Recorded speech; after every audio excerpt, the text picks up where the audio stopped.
السلام علیکم ورحمۃ اللہ وبرکاتہ۔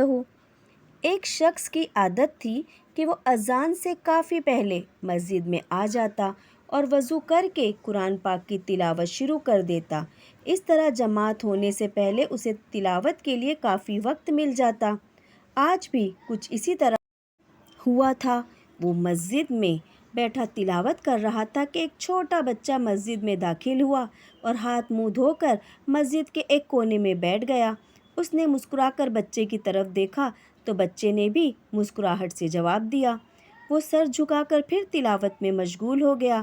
تھوڑی دیر بعد تلاوت کے دوران اس نے سر اٹھا کر دیکھا تو وہ چھوٹا بچہ اپنے ننھے ہاتھ اٹھا کر آنکھیں بند کر کے دعا مانگ رہا تھا۔ اس کے لبوں پر مسکراہٹ پھیل گئی۔ بچے کا دعا مانگنے کا انداز اتنا پیارا تھا کہ وہ بے ساختہ قرآن مجید بند کر کے اسے دیکھنے لگا۔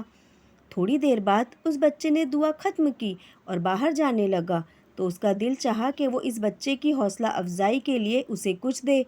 اس نے بچے کو پاس بلایا اور سر پر ہاتھ پھیر کر اس کو 100 کا نوٹ دیا۔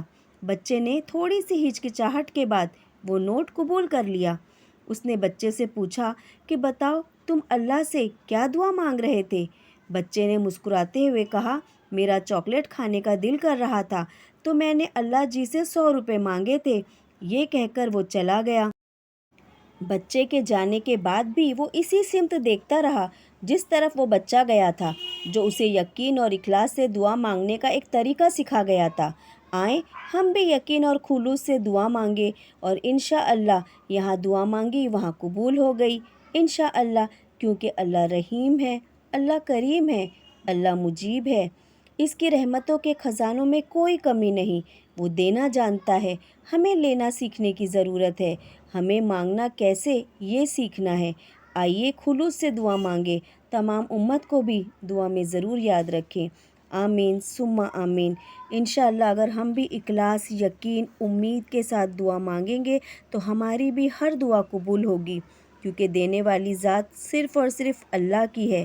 مانگنا سیکھنا ہمیں آنا چاہیے۔ جزاک اللہ خیرا کثیرا کثیرا۔ اللہ حافظ۔